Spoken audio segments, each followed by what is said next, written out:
आज हम तुमको कलयुग की एक ऐसी शक्ति बताने जा रहे हैं कि आपके दिमाग की नसें खुल जाएंगी। कलयुग की एक ऐसी शक्ति पर चर्चा करेंगे। अगर कोई चाहता हो कि हमें कोई हरा ना पाए, घर में, परिवार में, द्वार में, संसार में, समाज में, पॉलिटिक्स में, काम में, धाम में, तो आज की कथा सुन लेना, तुम्हें जिंदगी में कभी हार का मुंह नहीं देखना पड़ेगा। अगर आप लोग किसी विषय में हारना नहीं चाहते तो आज की कथा सुनो। याद रखना, जो मनुष्य धार्मिक होता है वो दुख को भी सुख में बदलने की क्षमता रखता है। उसकी दृष्टि, उसकी विचारधारा दुख को भी सुख में बदल देती है।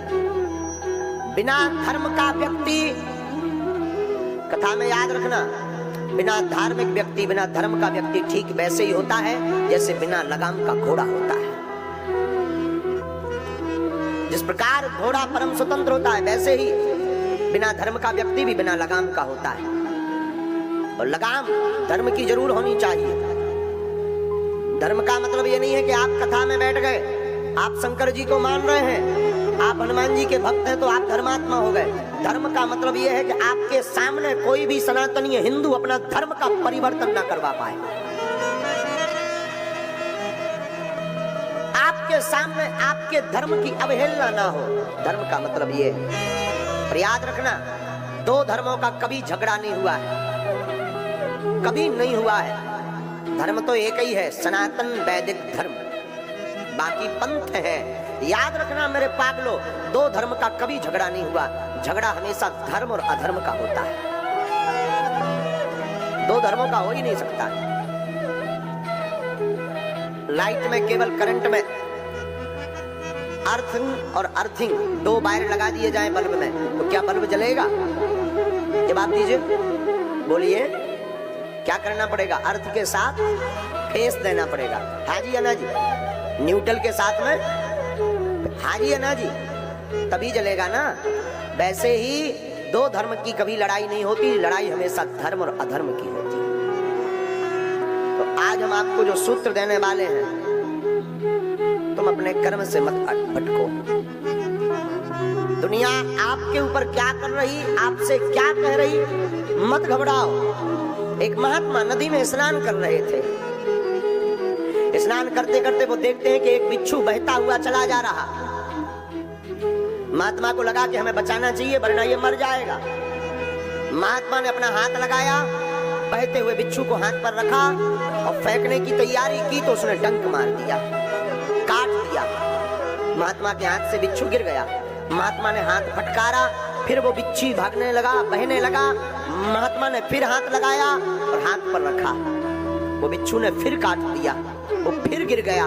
महात्मा ने फिर हाथ फटकारा, विदिन 50 बार बिच्छू ने काटा, हाथ नीला पड़ गया, जहर चढ़ गया, हाथ में सुन्नपन आने लगा। नदी के किनारे हमारे तुम्हारे जैसा कोई एक सज्जन खड़े हुए थे। उन्होंने कहा, ये बाबा पागल हो क्या तुम, तुम्हारी बुद्धि सठिया गई? वो काट रहा तो तुम उसे ही बचाने का प्रयास कर रहे हैं, ऐसे को मरने दो। क्या जरूरत है उसको बचाने की? जो काट रहा हो, जिसके साथ तुम अच्छा कर रहे हैं, वो बुरा कर रहा है, तो क्या आवश्यकता है उसको बचाने की? क्या जरूरत है उसको हाथ पर रखने की? क्या आवश्यकता है?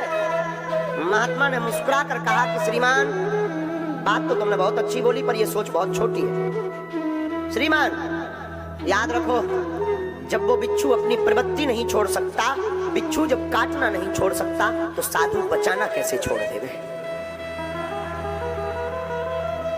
वो अपना काम कर रहा, हम अपना काम कर रहे। वो मरते मरते भी अपनी आदत नहीं छोड़ रहा और हम जीते जीते अपनी आदत छोड़ दें। इसलिए मेरे पागलों, दुनिया का काम कहना है, उनको आदत पड़ी है कि तुमको कुछ ना कुछ वो बोलेंगे बोलेंगे बोलेंगे, लेकिन तुम्हारी जिम्मेवारी है दुनिया को बोलने दो। तुम डिगना नहीं, तुम बहकना नहीं, तुम अपने रास्ते पर बढ़ते कदम चले जाना, एक दिन मंजिल अवश्य मिल जाएगी। चाहे वो मंजिल परमात्मा को पाने की हो, या वो मंजिल आपकी जिंदगी की हो, या कोई पद पाने की मंजिल हो, या प्रतिष्ठा पाने की मंजिल हो, या भगवान को पाने की मंजिल हो, लोगों को कहने देना। लोग कहते रहेंगे, तुम बढ़ते जाना और एक दिन मंजिल पा जाओगे मेरे पागलों। आदत मत छोड़ना, लोगों के कहने पर तुम बहक मत जाना, लोगों को कहने पर तुम हट मत जाना। याद रखना, अहिंसा धर्म है। अहिंसा ना करो, बहुत अच्छा है, लेकिन धर्म पर कोई घात करे चुप बैठो तो ये भी पाप है। धर्म पर कोई घात करे तब बोल देना चाहिए, ये भी धर्म है। वो सूत्र जिसके लिए तुम बैठे हो, उस सूत्र का नाम है एकता। क्या नाम है? जोर से बोलो ना, पीछे वाले। त्रेतायाम मंत्रम शक्तिश्च ज्ञान शक्ति कृते युगे, द्वापरे युद्ध शक्तिश्च संघे शक्ति कलियुगे। त्रेता युग में मंत्र की शक्ति थी, सतयुग में ज्ञान की शक्ति थी। जो त्रेता में मंत्र जानता था वो बलवान था, सतयुग में जिसको ज्ञान था वह बलवान था। और द्वापरे युद्ध शक्तिश्च, द्वापर युग में जो युद्ध जीतने की कला जानता था वह बलवान था। लेकिन कलयुग में ये तीनों नहीं है। कलयुग में संघे शक्ति कलयुगे, कलयुग में एकता ही शक्ति है, वही बलवान है। जिसकी एकता वो बलवान।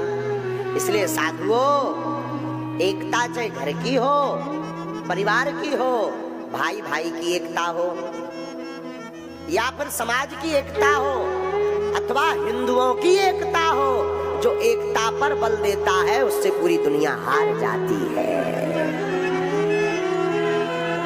कलयुग का प्रभाव, कलयुग में जिसकी महिमा है वो एकता की।